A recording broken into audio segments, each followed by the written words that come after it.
Our MELS system is like a heartbeat. There are things that happen regularly, and the health of our whole system depends on that predictability. First, we develop strategies, our program strategy papers, or PSPs. Next, we build strategic monitoring, evaluation, and learning systems with impact indicators linked to a clear theory of change. And we establish a baseline for those indicators with the help of external local researchers.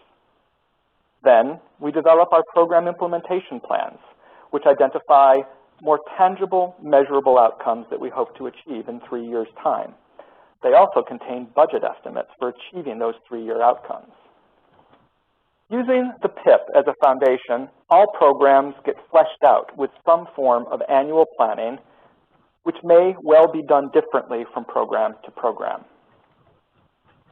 The next 2 beats of our monitoring, evaluation, and learning systems for long-term programs are new. In FY11, we want to start using quarterly dashboard indicators in all of our programs. They are called dashboard indicators because they are meant to serve the same purpose as the dials and gauges you see in your car. They don't tell you necessarily where you're going, but these kinds of indicators tell you about the health of the vehicle. The purpose of these kinds of indicators will be to signal problems, particularly problems outside the control of program staff themselves, that may put annual progress at risk. We will start off very simply, only 2 to 4 of these kinds of indicators for each program.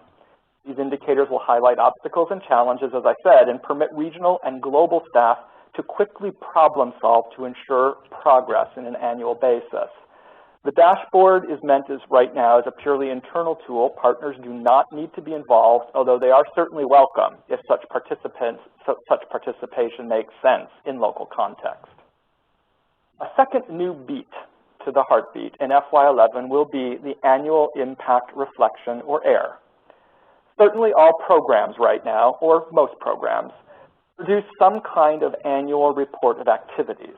No program, however, produces a deeply analytic and critical assessment of what was achieved versus what was planned, what progress the year has revealed on particular impact indicators, and therefore where we are in relation to necessary progress vis-a-vis both the PIP and our long-term goals and impact benchmarks.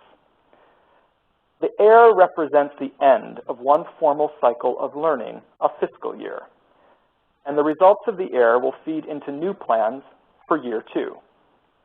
The AIR for year 2 serves the same purpose, and learnings from it and year 1 will then inform new plans for year 3. There will be times throughout these 3 years when we commission external researchers to conduct highly focused research on special topics. We might look at aspects of our theory of change more deeply, or require certain kinds of policy analysis or research, and some impact indicators will only be studied in certain years, not analyzed continuously, and will require external researchers to do it. Such research will occur throughout the life of the program in years 1, 2, 3, and of course well into the future. We call these impact studies, and they feed into the AIR processes in our annual learning cycles, providing important new monitoring and evaluation data and new external perspectives to deepen the quality of our annual learning cycles. At the end of year 3, a final beat happens. We breathe deep and launch a comprehensive external impact evaluation of our work, which goes back to the impact baseline and assesses progress against it. Results of the external evaluation will then lead us to important new understandings of context, the revisions of our theory of change, program strategy, and MEL systems itself, to our understanding of our own strengths and weaknesses and those of our partners, and lead to a new 3-year program implementation plan, or PIP, for years 4, 5, and 6. The focal point of this entire MEL system of the heartbeat is continuous learning, continuous problem solving, continuous improvement. The system is designed to help us, our partners, and the people we serve to engage in rigorous, transparent, and mutually challenging dialogue about what is working, what's not, and what we want together to do about it next. Oxfam America's MEL systems for long-term development programs have many components, as you can see. But all components serve that same purpose, and it bears repeating: continuous improvement, continuous learning about what works and doesn't, and continuous building of more effective, safe, and egalitarian spaces where more authentic performance conversations are able to emerge between ourselves, our partners, and the people we aim to serve. While that is shared among all elements, different beats are best for certain kinds of questions and speak to certain audiences better. 3 beats are worth specifying more closely with regards to this. Quarterly dashboard indicators are meant to help us answer basic operational kinds of questions. Are we on track to achieve what our plans call for this fiscal year? What obstacles are we encountering, and can we remove them? Main audience for this kind of monitoring: regional management, RPD Boston, and perhaps headquarter directors also, if they can help in problem solving, in unblocking obstacles to progress at an operational level. Remember, these dashboard indicators will be new in FY11. We will be working with all 10 of our long-term programs in the next 6 months to establish these indicators, these dashboard indicators, for the very first time. Annual impact reflections help us answer different kinds of questions. What have we achieved versus our PIP, our PIP? What didn't we achieve, and why not?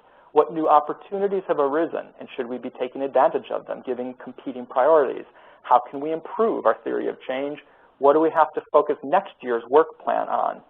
Annual impact reflections bring together at least three different streams of data: reports from our partners, grant reporting, reports from non-grant activities that are in place to help us pursue certain impact indicators, as well as special studies from external researchers pursuing particular questions or particular indicators at particular times. The audience for the annual impact reflection is different. We think that a primary audience for it is the program working group, the PWG if it exists, local external stakeholders who are interested in our progress, as well as the executive leadership team of Oxfam America. The triannual external impact evaluation allows us to ask deeper kinds of questions.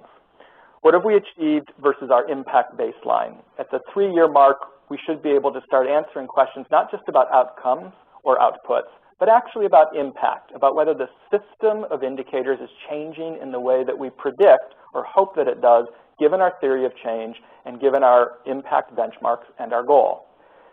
We'll have a deeper understanding of, over the course of a 3-year period, what didn't we achieve and why not? What's changed about the context, how our relationships going with partners are an important part of the 3-year cycle, and what unintended consequences have occurred in our work and the work of our partners, and what do these mean for our strategy. The audience for the triannual external impact evaluation, it's still the program working group. It's still local external stakeholders who have a stake in our progress, in the quality and results of our work and that of our partners. The ELT is also an important audience, but this triennial impact evaluation goes even further. The Oxfam America board will be particularly interested in seeing the results of our 3-year external impact evaluations. It's at that stage that the board can play the best role given its function and mandate. But we also think these external impact evaluations are going to be very important for global thought leaders. Remember, Oxfam America wants to be a global thought and practice leader. Together, over the course of 3 years, we think that we can build the kind of evidence to justify that rather lofty mission. Thanks.